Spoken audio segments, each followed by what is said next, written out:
கிருஷ்ணகிரி மாவட்டம் அஞ்செட்டி அருகே உள்ள கிராமத்தைச் சேர்ந்த பெண் ஒருவர் தனது கணவரிடம் சண்டையிட்டு கோபித்துக் கொண்டு தாய் வீட்டுக்கு சென்று வருவதை வாடிக்கையாக்கி உள்ளார்.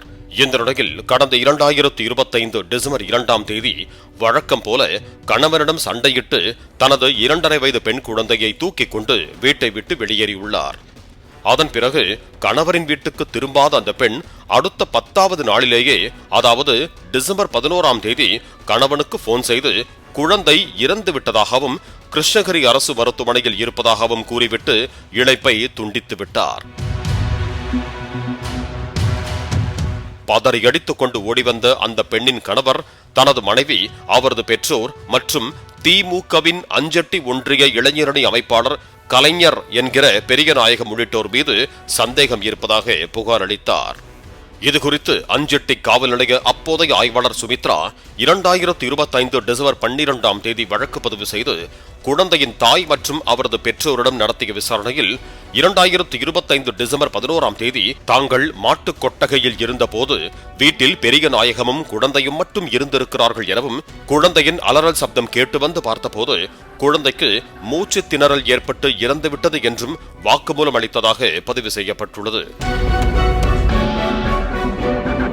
இதனைத் தொடர்ந்து பிரேத பரிசோதனை முடித்து பெற்றோரிடம் ஒப்படைக்கப்பட்டு அடக்கம் செய்யப்பட்ட நிலையில் 2 மாதங்கள் கழித்து 2026 பிப்ரவரி 25ஆம் தேதி குழந்தையின் மரணத்தில் திடுக்கிடும் பின்னணி வெளியாகி அதிர்ச்சியை ஏற்படுத்தி இருக்கிறது. அதாவது, தற்போதைய ஆய்வாளர் காந்தவேல் தலைமையிலான போலீசார் குழந்தையின் பிரேத பரிசோதனை அறிக்கையை வைத்து விசாரணை செய்தபோது 2.5 வயது பெண் குழந்தை கொடூரமாக பாலியல் வன்புணர்வு செய்யப்பட்டு உயிரிழந்தது விசாரணையில் தெரிய வந்துள்ளது.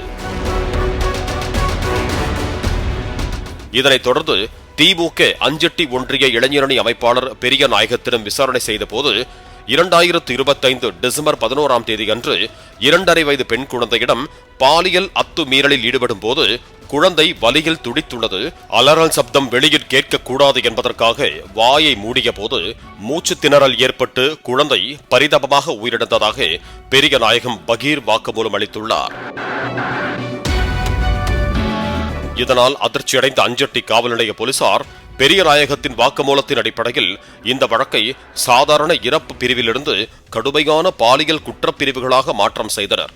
குறிப்பாக குழந்தைகளுக்கு எதிரான பாலியல் குற்றங்களை தடுக்கும் போக்சோ சட்டம் 2012 மற்றும் மரணத்தை ஏற்படுத்தியதாக 66 BNS சட்டப்பிரிவு என மாற்றம் செய்து பெரியநாயகத்தை பிப்ரவரி 26ஆம் தேதி கைது செய்து கிருஷ்ணகிரி மகிழா நீதிமன்றத்தில் ஆஜர்படுத்தி சிறையில் அடைத்தனர். இந்த சட்டத்தின் மூலம் நீதிமன்றத்தில் குற்றம் நிரூபிக்கப்பட்டால் ஆயுள் தண்டனை முதல் மரண தண்டனை வரை தண்டனை விதிக்கப்படலாம் எனவும் போலீசார் தெரிவித்தனர். 2025 டிசம்பர் 11ஆம் தேதி பெரியநாயகம் எப்படி பெண் குழந்தையுடன் தனியாக இருந்தார் என்கிற விசாரணையின் அதிர்ச்சி பின்னணி இதுதான்.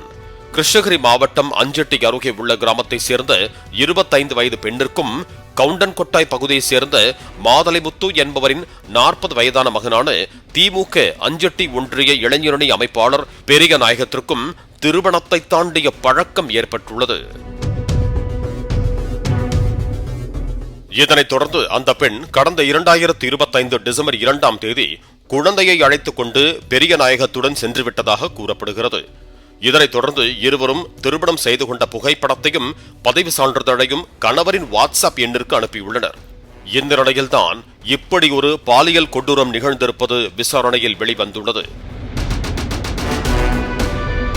மேலும் அஞ்செட்டி காவல் நிலைய அப்போதைய ஆய்வாளர் சுமித்ரா 2025 டிசம்பர் 12ஆம் தேதி முறையாக விசாரித்திருந்தாலே அப்போதே உண்மை வெளிவந்திருக்கும். ஆனால் முறையாக விசாரிக்காததால் 2 மாதங்கள் கழித்து பெரியநாயகம் கைது செய்யப்பட்டிருப்பதாகவும் குற்றச்சாட்டு எழுந்துள்ளது. பாலிமர் செய்திகளுக்காக ஹொசூர் செய்தியாளர் ரமேஷ். பிளே ஸ்டோர் மற்றும் ஆப் ஸ்டோரில் இருந்து பாலிமர் செயலியை QR கோடு மூலம் பதிவிறக்கம் செய்யுங்கள். செய்திகளை உடனுக்குடன் பெறுங்கள்.